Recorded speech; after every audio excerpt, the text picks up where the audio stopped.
She made the remarks during the second day of the ongoing Atake Reunion Festival on Thursday as she hosted different delegates at her home country home in Oigo Imomwe Village, Akete Parish, Ogonjo Goja Sub-County in Katakwi District.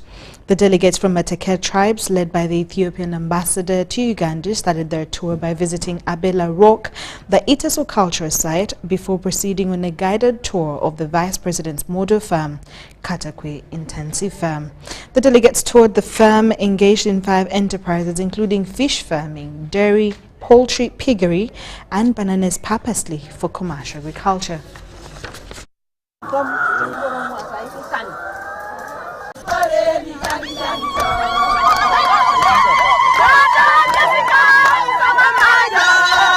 Yeah. So then law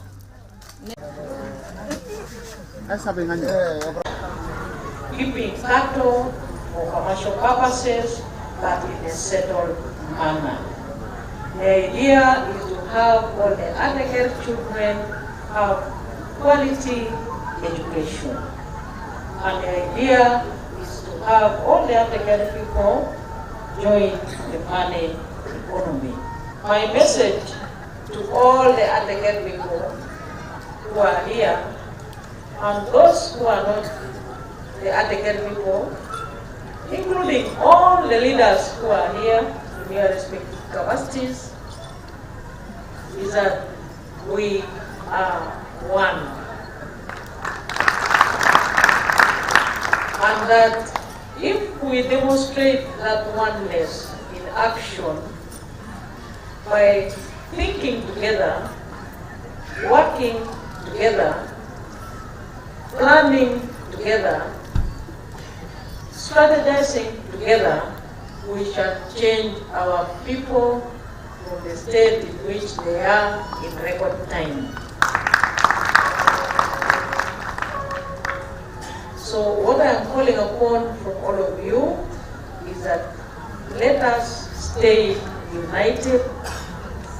Let us work together as a family of Atake to solve the bottlenecks that have left our people kept outside the money economy.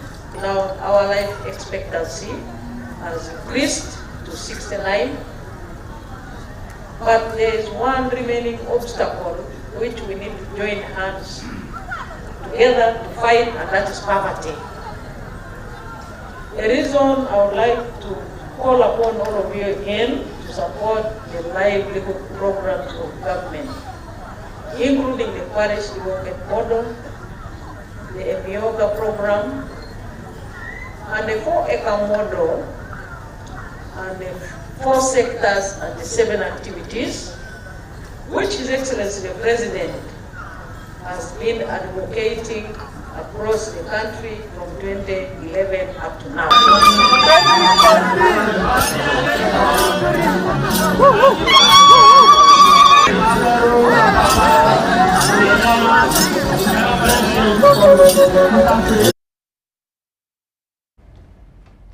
"25 Uganda police officers have concluded a UN job-specific pre-deployment training in Uganda and Africa and are ready for deployment in South Sudan on specific UN missions. These officers passed the UN police interviews in January 2024 and underwent rigorous training at the Police Field Force Training Base in Chikandwa, Wakiso District. SCP Tusime and Deputy Director Human Resource Development officially closed the training.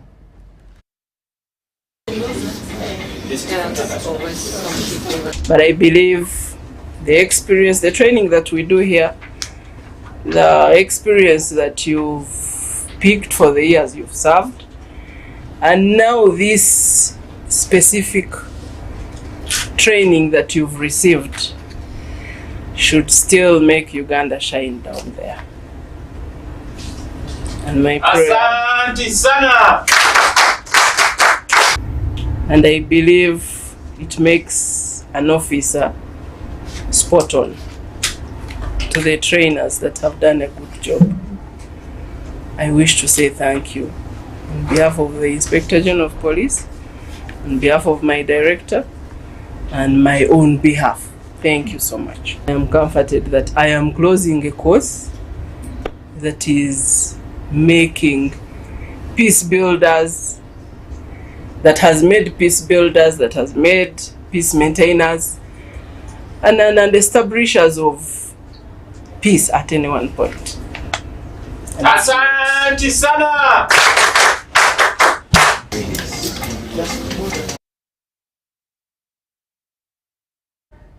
Arua District Women Member of Parliament Lillian Paparu has initiated mobilization of border borders into circle groups, which aims to formalize them to easily benefit from government projects like the parish development model. According to Paparu, border operators play a critical role in Uganda's communities who deserve to be empowered economically through wealth creation. She is providing financial support to border associations at parish levels who have circle groups in order to lay for them a foundation for cheaper borrowing. Youth generally, but specifically, I had pointed out the element or the industry of border to see how we can work together with them, most importantly to mobilize them. Actually, in West Nile here, people always say border started in Ivora. They started with the bicycle, now people have advanced more to motorcycle. But we are not organized at all. So you find people in one side, the other ones in another side, they are not connected at all. Some of them were like, they could open a washing bay, they could do that, but the bottom line is we said all these things need money. So we agreed with them that we shall mobilize ourselves. I came with the idea that we would mobilize at sub-county level. But I realized not even a parish had one group of border. Everyone was on their own. Some already doing their small savings, others are not doing it at all. So we agreed, let us start at parish level. So for me, I told them what I will do is, one, I can support you with someone who can take you through financial literacy. Then I can give you the savings kit with the requirements in it. Then I can put some little money to boost. And already I have served about 17 parishes across the district. And those who started, maybe I served 3 months ago. They are progressing. On average, every parish has about 1,000 people. I mean 100 people. Of course, the NRM government is now thinking of socio-economic transformation, because this time it is not only about giving a hoe to your child, because for me, my people, most of them have sold all their land. So people should start thinking outside the box. Now, if 3,000 every month are putting 10,000, that is 30 million. Then this saving, I've told them, if Now, the Directorate of Citizenship and Immigration Control has emerged as a model of efficiency, attracting international attention for its advanced systems and robust enforcement strategies. Countries such as South Africa, South Sudan, Zimbabwe, Ethiopia and Rwanda have visited Uganda to benchmark its immigration process.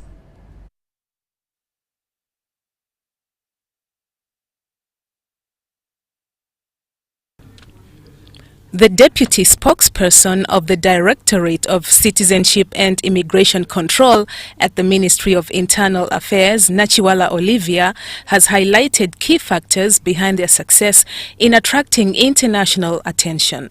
The automation system has played a crucial role in eliminating cash transactions, allowing applicants to apply online and receive their visas and passports promptly.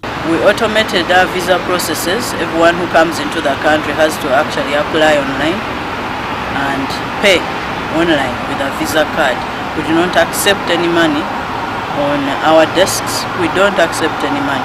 So by the time you come into the country, your visa is already approved. Passport services were taken away from manual processes and were taken to online. So everyone who applies for a passport, everyone who shows up here has already made an online application, has already paid, and has scheduled an appointment. A significant challenge the Directorate faced in the past was forgery, particularly the involvement of middlemen exploiting applicants. However, stringent enforcement measures and technological advancements have curbed these issues.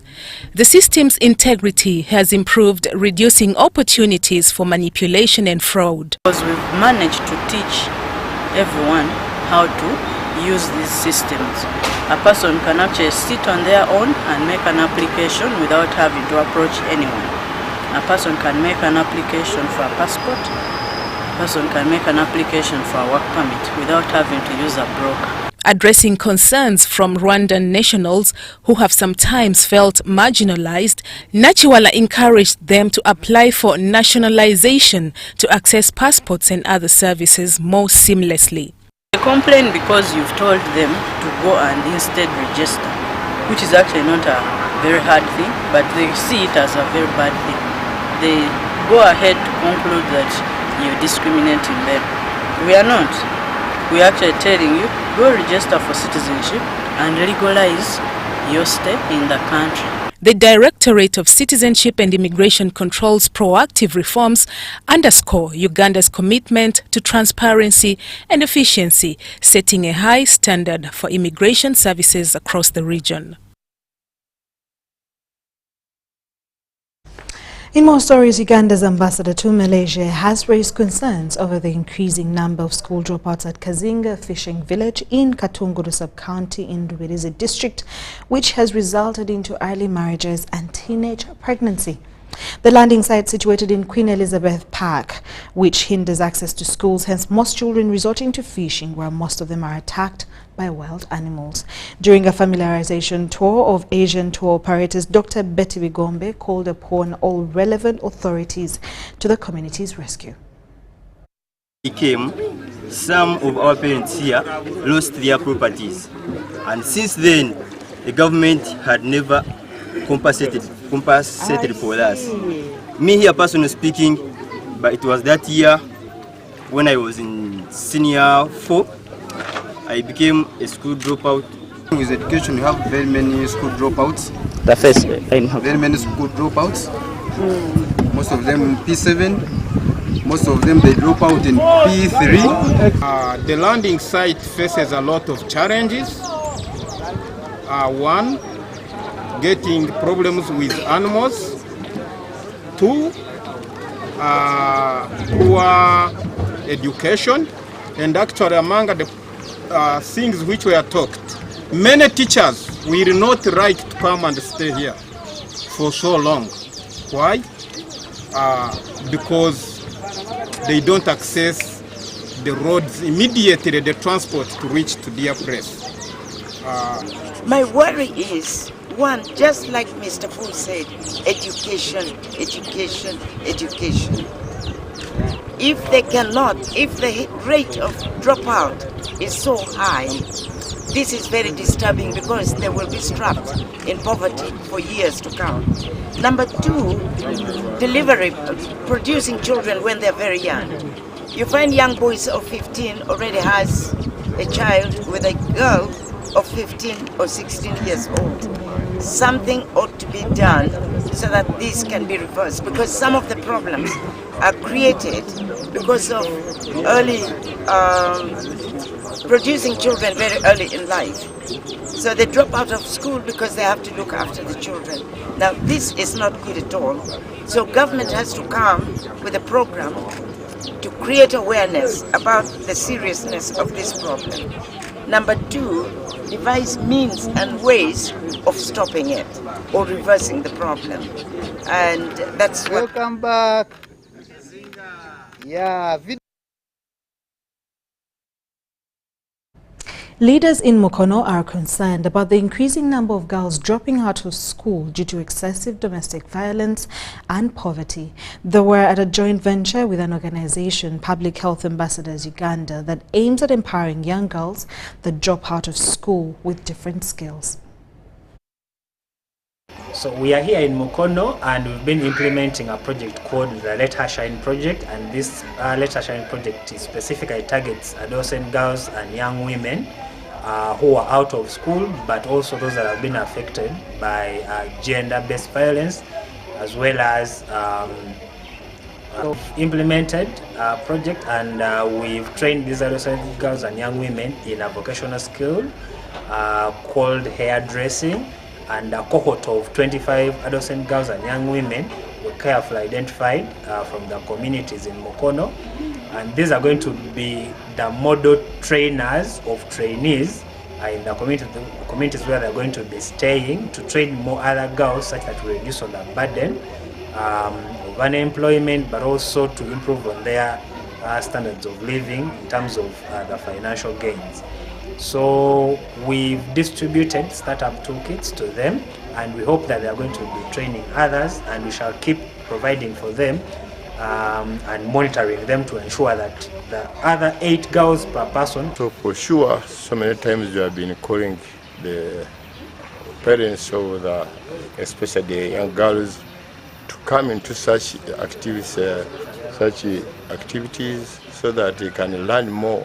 And we appeal the parents over there whenever they are to come and join this company so that they can help their children in their future.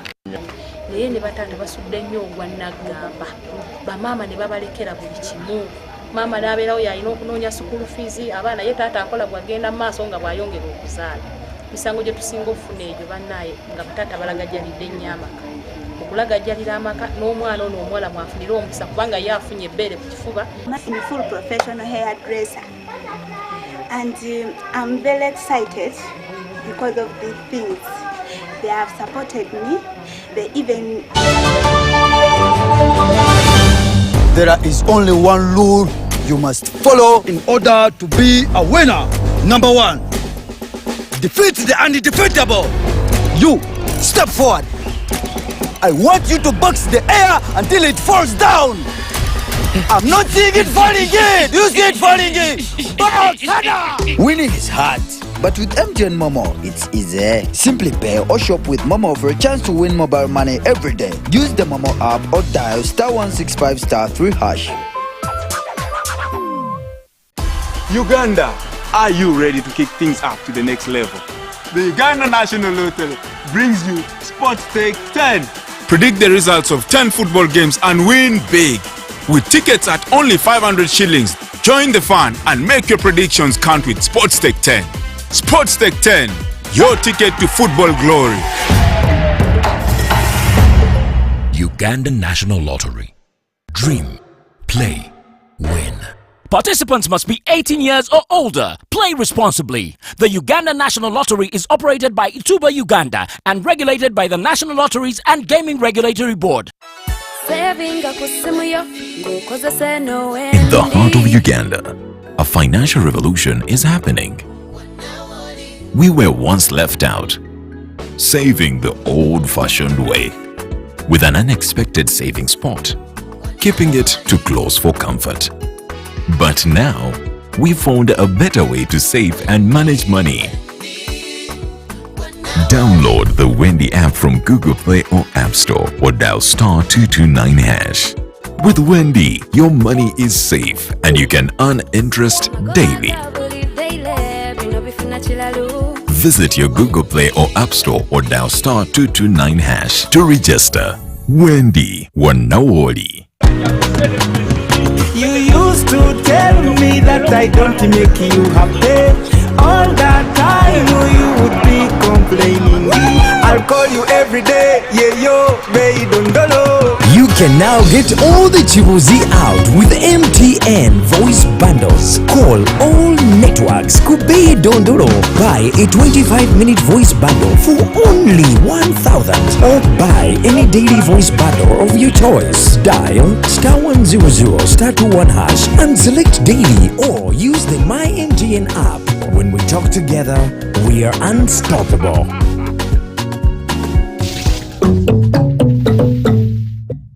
The Homes and Construction Expo is back. Are you looking for answers to your property and real estate development questions? Come and interact with experts in the industry including architects, engineers, developers, interior designers, financiers and more from 30th November to 1st December 2024. The expo will be at the Millennium Park opposite Philip Omondi Stadium under the theme Affordable Housing, Innovations and Technology. There will be captivating exhibitions and insightful discussions daily. Entrance is only 10,000 shillings per day. To book a stall, contact 0772 354 940. The Homes and Construction Expo is brought to you by New Vision.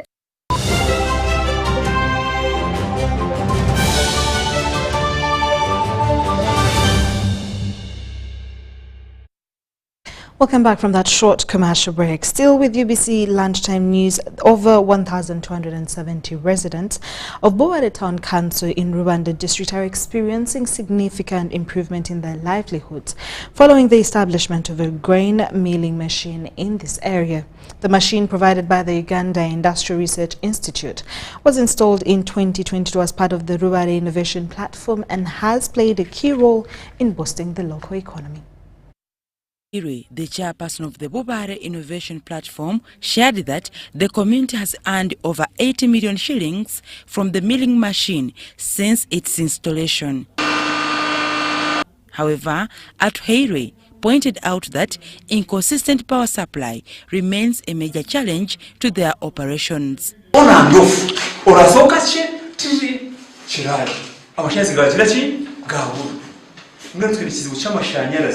Local residents have expressed their satisfaction with the machine, noting that it has significantly reduced milling costs and improved access to essential milling services in the area. So we looked at if we provided this technology, people will add value to their produce, thereby improving their livelihood in terms of securing employment for the people around. During his visit to the platform, the Executive Director of Uganda Industrial Research Institute, Professor Charles Kwesiga, reaffirmed their commitment to supporting Ugandan innovators working to uplift their communities.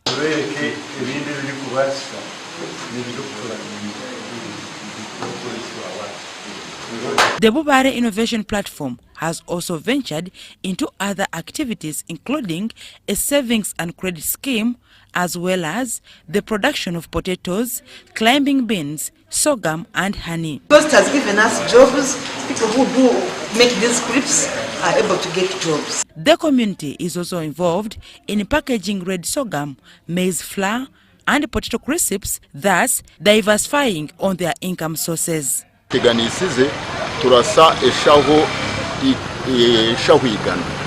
Dorcas Kimono, UBC News. The African grey parrot, renowned for its intelligence and remarkable mimicry abilities, is facing a bleak future. Habitat loss, poaching and cruel pet trade have pushed this iconic species to the point of extinction. The Ministry of Tourism, Wildlife and Antiquities, together with the World Animal Protection and Nature Uganda, have organized a stakeholders symposium to devise means and interventions to save the parrot. What's a turkey? What's a rooster? The African grey parrot is facing a severe threat of extinction, majorly due to illegal trade, with a decline rate of 21% every year. This has led to a significant decrease in their population, with over 1.2 million African grey parrots traded globally since 1970s. According to a research by Nature Uganda, the African grey parrot has been listed by the International Union for Conservation of Nature as an endangered species. So as we are talking about 1.4 million birds traded successfully, it means over 2.8 million birds have been taken out of the wild. We are saying this is not a sustainable trend. In Uganda, we are receiving a lot of money from tourism. Before COVID, we received over $1.5 billion from tourism. And we think, based on our assessment, that more than 100 million of that comes from people who have come to see the birds. The chief warden at Uganda Wildlife Education Center Conservation Area, David Mutsingo, highlights cases of illegal African grey parrot illegal trade seizures in Uganda. In 2011, we rescued 200 parrots, not only as UEC, but to work together. In 2013, we rescued 33 parrots. In the same year, we received 131 from Mpondwe in Kasese. In the same year, 2013, I don't know why, we rescued 140 parrots. This was during research findings by the Director African Conservation Program at World Parrot Trust, Dr. Rowan Martin, at Hotel Africana in Kampala. Rowan revealed the need to set up breeding centers for the African grey parrot.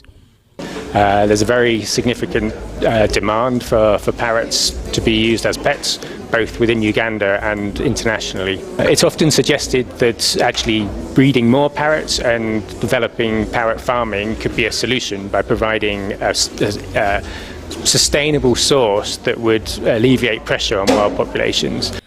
The Wildlife Campaign Manager at World Animal Protection, Edith Kabasime, refuted the need for breeding parrots as a solution.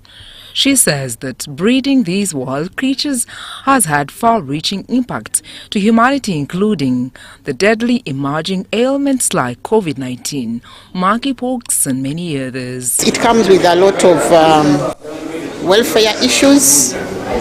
For instance, we know that a lot of diseases emerge from wild animals. That is, diseases can actually move from wild animals to people and vice versa.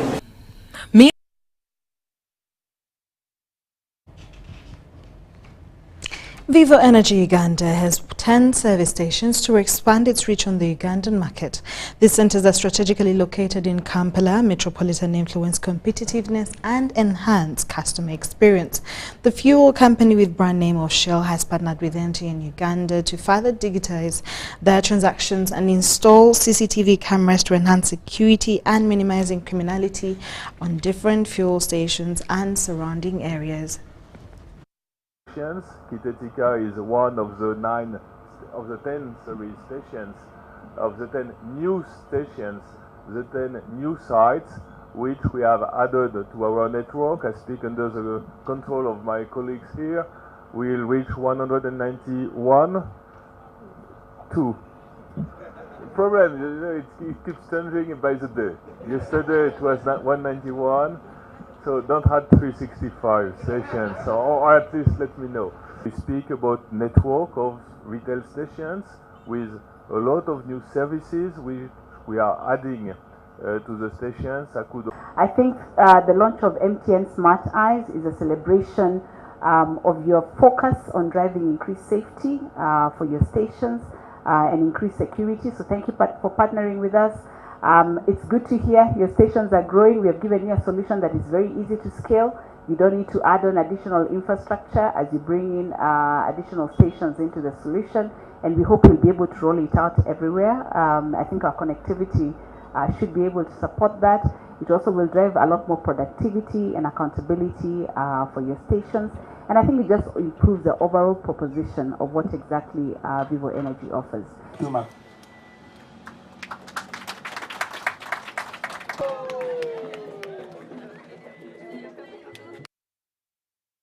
And that's all we had for you this afternoon. Have a lovely day. My name is Sharon Kyomugisha. Stay tuned on UBC TV, Inspiring Uganda.